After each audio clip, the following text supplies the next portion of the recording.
Okay, I'd like to call this July 17th, 2025 regular meeting of the Board of Public Safety to order. And we'd like to welcome our new member, Stephen Walker, to the board. Stephen, tell us a little about yourself.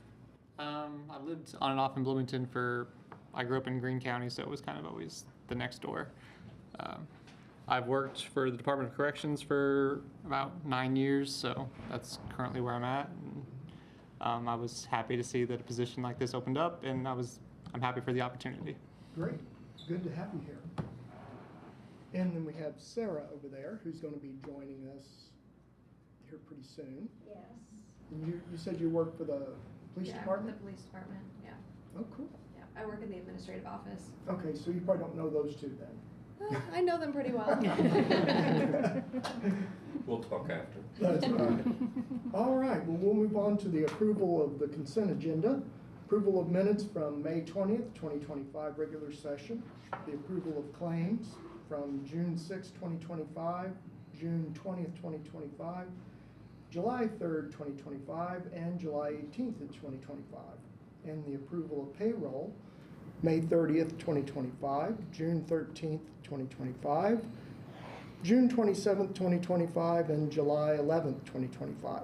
Does any member of the board wish to have any one or more of these items removed from the consent agenda to be discussed separately? No? Hearing none, does any member of the board have any objections to any of the items on the consent agenda? No? Hearing none, the items on the consent agenda are approved. And now we'll go to the police department business. And we'll need help because the clicker does not work here. Maybe I didn't click. Try it out. There we go. Okay. Calls for service this month. As you can see, we're now at 42,503, which is up fairly significantly from last year. Continues to trend up. They're all over the map, so there's no rhyme or reason. Again, as we've told you before, if there was one or two specific areas, we could effort those to try and bring those calls down, but unfortunately, we simply can't because they're spaced out over all the variety of different calls. This is, again, the year-to-date compared to the full years of last 23 and 24. So we're seeing ourselves on, right now, a fairly decent track. It's clearly up, so is our call volume, so we expect that, but none of these categories is over the 23% rise we've seen so far in call volume, so we're doing pretty well with it. Traffic stops are a little bit down, but again, this is talking about last year versus this year. Clearly, with the increase in call volume, the officers have less time to do proactive traffic stops, but they are definitely trying to do those as they can to effort some of our issues that come about because of traffic. Could you ask one quick question on the previous slide? The vehicle thefts? Vehicle thefts. That's actually vehicles being stolen? Yes. Okay, I want to make sure that's correct. Understood. Those are the actual vehicles that we are reported stolen to us. That does not include vehicles we recover that are reported stolen to other agencies. So, for instance, if Indy Metro has a car stolen that we recover, that does not show as a vehicle theft on our statistics. It's a vehicle theft for them. Thank you. Crimes involving weapons are down, again, somewhat, but let's remember this is year to year versus 25 is year to date. So we're still 54 short of last year, but we've got a couple months yet to go. So we're trending about like last year. Don't see us going much over that. Adult arrests remain consistent. We're down 3 from last year, but 3 is not a giant number, clearly, in regard to this. And juvenile arrests also were down 3 from this time last year. This is not the end of a hate crime reporting period, so I don't have anything for you. That'll come to you in next month. When we get into this, we're looking at, again, a very similar graph that we see monthly for you guys: disturbances, intoxication, vandalism. And as I tell you every month, intoxication has a huge degree to do with all of these categories, not simply the category alone by itself. Training hours this month were 1139 and a half. We had 9 officers attend the department's annual 3-day in-service. 1 officer attended read, interview, and interrogation course, 1 to Glock Armors, 5 to the Law Enforcement Academy pre-basic training course. 1 officer completed a stops instructor course, that's traffic stops, teaching traffic stops. One officer completed 24 hours advanced explosive breaching course. And then crisis negotiation team, they had 7.5 hours for each officer assigned, and K9 had 3 hours. Community events, there were 27, 63 engagement hours, 40 BPD personnel involved. I won't go over them all, but you can see a lot of the stuff that we did. The ones upcoming, Touch a Truck has already passed. So are the 4th of July parades. Reserve at Chandler Glen was yesterday. I think that was fairly well attended, correct, Sarah? And of course, our ongoing Forever Friends with the Humane Association. What is the bike index training? It's an effort by our CSSs to help people register their bikes, because the common problem is that somebody will get their bike stolen and Right. nobody remembers the serial number on their Of bike. course not, yeah. This gives us an index that and a way of registering the bikes through the city so that we can look that information up for them. Remember, everybody used to have to do that, but nobody did, as I recall. Yeah, this is an effort through our CSSs to kind of get people to do that. Thank you. Kind of return to the bike license without the license part. Yeah. I'm just thinking that. Yeah, you the little sticker that you never knew where to put. Right. Yeah, exactly. That's the one. Never survived the first time out in the rain. Yeah. Police social workers were busy this month. They had 401 contacts, 114 referrals. They made some really good inroads this month with getting an elderly client taken to the hospital, finding her very ill in the apartment. They had 2 teen clients they've been working a lot with, some emotion surrounding Father's Day, as both of their fathers had recently passed away. Some veteran service issues that came up that they dealt with. They had peer support for a neighboring agency that had a first responder suicide. The outreach specialists continue to take a lead role, completing some housing assessments and then providing assistance to those in need of completing Section 8 applications that are fairly lengthy, and attended the coordinated entry meetings. They also continue the street outreach downtown. Really were able to build a rapport with a couple of our long-term unhoused individuals, and hopefully they're making some good inroads to getting those people to accept services, which has been a problem for them in the past. So this may be anecdotal, and I haven't reached out to the hospital yet, but I'm hearing from friends on the east side that folks are being dismissed in the afternoon or late afternoon who then don't have transportation to get anywhere. And they end up, well, a couple of pastors on the east side have shared with me this concern. It may just be that it's happened recently and it's not a pattern, but I'm wondering if there's any linkage with the social work people at the hospital. I can't speak to that directly, the engagement with those, since that no longer falls in our jurisdictional area. That's Okay. IUPD's jurisdictional area. They actually have their own department at the hospital. So IU that's Health in Police. IPD. Well, it's, Indiana Youth for Health. Indiana Youth for Health has their own police department, Oh, who then, their first in backup. Oh. Yes. Their first in backup is IU Police, and then we come as needed after that fact. Now, clearly, we're a user of the hospital because we take care of people there. But it no longer falls in our primary area of operation because the hospital now sits on university property. But again, IU Health has their own statewide police department that they're actually police officers that are in there no longer that security. is very helpful, thank you. You're welcome. So, you ready to move to general business? I know that it kind of falls into personnel issues. We're currently in the process of ramping up a sworn-only process for selections for new hires. I don't remember how many Captain Pettigo said he's got in the process, 10 or 15. How many of those survived to get to where they're actually taking the tests? We'll be able to update you on next month, but that's the ones that have at least expressed interest at this point. Other than that, not a whole lot of other general business to share with you just yet. Personnel issues, we talked a little about that hiring process. We've got 12 in the hiring. 11 in FTO. Five of them are waiting to go to the academy. 6 of them that are already certified are in FTO, and they actually everybody just moved to their next phase, so they're progressing really nicely. And 5 of them are in FTO, and the other certified is currently just finishing up some training for his certification. and has a medical issue that we're dealing with, just an injury that'll heal up before he hits the road. And but yeah, they're all progressing well, and the 5 are scheduled to go to the academy at the end of August. On the personnel issues, we have 3 that are on long-term light duty. They're helping out right now down in investigations with a couple of projects. Can't give you a really return to work date on those. Those are some injuries and some illnesses that have got a longer-term healing period that we're just going to have to wait out with the officer as it goes. But they're actually, like I said, getting to do some stuff to help out in investigations. It's helping patrol on the other end. As far as purchase expenditures, you'll see a couple coming through. None of them are really large or unexpected. You're going to see the continual replacement cycle that we have. As you're well aware, everything we own is on a replacement cycle.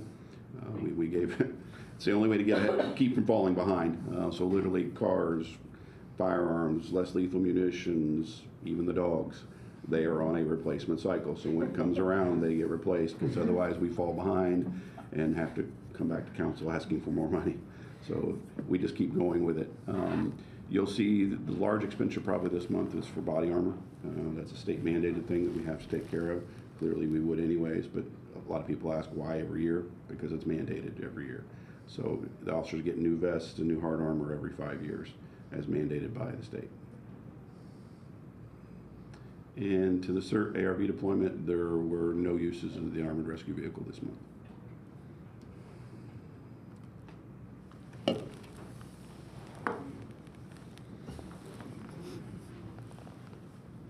So these are our year-to-date runs, incident types. So we're at 3,073 for the year, year-to-date in June, on track. So we're actually, if we compare it to June of 2024, we're, you know, a little bit down, like 11 runs. But from 5 years ago, we're up 150 runs for the month of June. So it's on track. Again, primarily in the city. But you can see that we've been on campus, even though they are not present, we're still going to IU quite a bit. Amazing. Yeah. And yeah, but a lot of times the false alarms are maintenance projects that are going on, and you know, a steam vent or something goes off and hits a smoke detector and it registers particulates in the air, so it goes off. Same if they were emptying a shop vac or something under a detector, it also measures those particulates. So runs for fire department, we are getting on scene like when we're supposed to. So the blue is for under 240 seconds, which is ideally what we would like to see. Yeah. And a heat response map for just the month of June. As you can see, we've been all over the place. The red spots we've been more frequently. So when I saw this map, I was wondering, it seemed to me that there's some new hot spots there. Am I? If you compare month to month, I Right. could, you know, if you want to see them month to month, you can see it. But yeah, you can see like right now where we have the Jordan extension, where the campus, we're just having green. We're not having any red, right? So as the students come back in September and August, you will see that stripe will be lighting up a little bit more, right? So we have West 3rd, the dot here in the middle of the red. Right. You know, that's Westplex. And Wheeler. Shalom is the middle. Sure.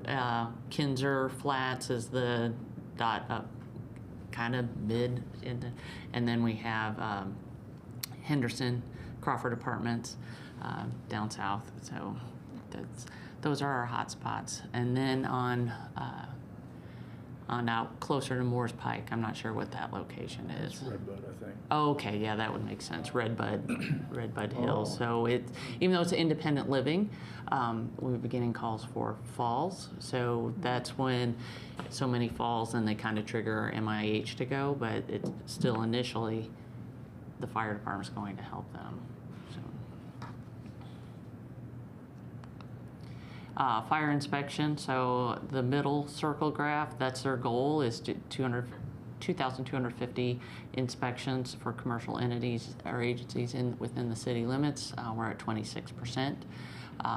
We started tracking their outreach by month. So we just started that in May.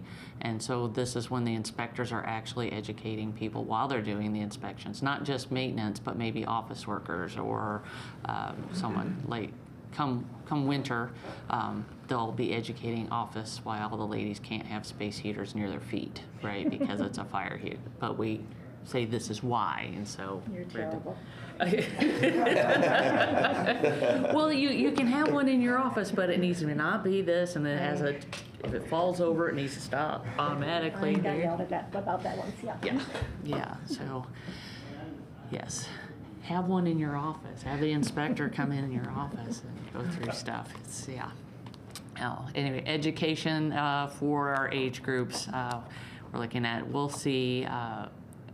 Summer, there's not a lot of school visits, of course, going on, but there's a lot of IU educational events coming up in August, be interacting with the RAs and the resident assistants on campus and the Greek homes, and they'll be doing all kinds of fire drills with them. And then smoke detector installs, we'll be catching up with that hopefully soon as well. Training, this is just for the month of June, and overall we are at the 58% of our yearly goal, which is 42,000 hours of training. As we can see, like I said, the categories where we're at, how they're breaking in by month. So, but we had Lieutenant KZ went to it was a chaplain's conference for our peer support, so he went to the chaplain's conference there in Kansas City. VEIS is for vent, enter, isolate, and search training. So that's for the truckies who go in with the ladder, and so they're venting and entering and then isolating, shutting the door basically, and then searching the room. So. And truckies do not typically have a hose line with them, so this is get in, get out quickly, do what you need to do. So flashover chamber, I don't know if you guys followed that on Facebook, but we had that delivery, and then the train the trainer. So this flashover is when basically the entire room catches on fire like all at once, and it's not survivable. Even firefighters with gear, you have like 8 seconds. So it's important to know the basically signs and symptoms of that before it happens, so you can get out and not get caught in it. So it's it's a vital part of our recruit academy, and then just keeping everybody updated on it, because like I said, you don't have a lot of time to react.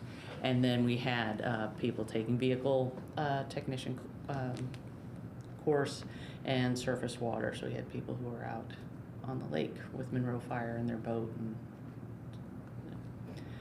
mobile integrated healthcare, like I said, we officially opened as the only permanent child car seat fitting station. So it said 6 in June. We are up to 11 and had to place another order. They with the state, they already went through all their month's supply of the rear-facing car seats. So they have the older child ones, the toddler ones that sit forward, but they've already gone through all those and had to place an additional order for that. They've worked with the mall, which is the mobility aid lending library. So if someone needs a cane, a walker, something along those lines, you can basically just borrow it like a regular library. So our people go and help them, 2 hours a week, and then when they need one, they can actually go access it and deliver it themselves. So it's a partnership with them. They've done some community walks in addition to being in the 4th of July parade. And then they connected a patient with a licensed social worker and a death doula as the patient's going through hospice. I didn't know we had any death doulas in Bloomington. Yeah, we have that, and we actually have one of our MIHs who's looking at taking that the certification awareness, so we can offer that as well. So as you can see, I said average number of visits per client, 12.8. This includes the daily check-ins Monday through Friday for some people that require some more attention. So 11 car seats again for June, so we're good. And so, do we have any questions? Okay. And we got to thank you. They helped set up and tear down after their event. So Cruise headquarters routinely go out and help with the Boys and Girls Club with their special events, and it's always nice to get thanked. So. And then our public engagement officer, Fagola, he spent some time out at Stone Belt.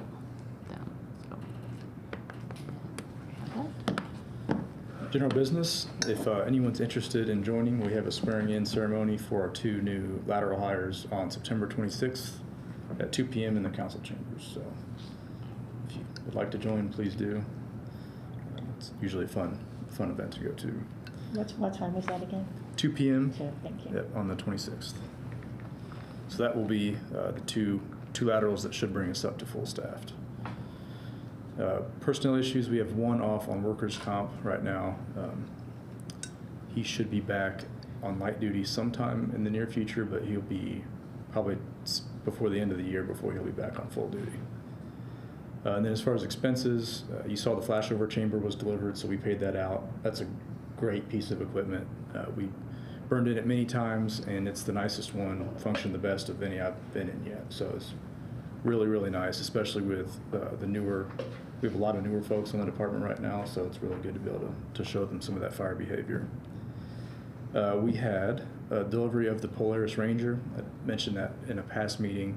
That's part of a grant the MIH has secured for expansion of their services, so now they can use this Ranger for special events, and they can access people better with it, and it's a nice addition to their fleet. Upcoming expenses, there's our training tower is going to be getting maintenance and painting here in the near future, so it's with the heat generated from inside that and corrosion, it just needs attention every so often. So it'll have a fresh coat of paint on it when it's done. It'll look nice down there. And then lastly, just you'll see ongoing costs associated with our couple bond projects that have been underway for quite a while now.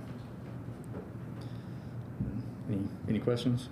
Do you ever do public demonstrations of the flashover chamber? I'd love to see that. Well, it's new for us. We've not had one before. I think that's a good idea. That would be cool. Yeah, absolutely. Or hot, yeah. The Well, you first, can't go in Well, I and then understand burn, that. but I understand that. You could, but.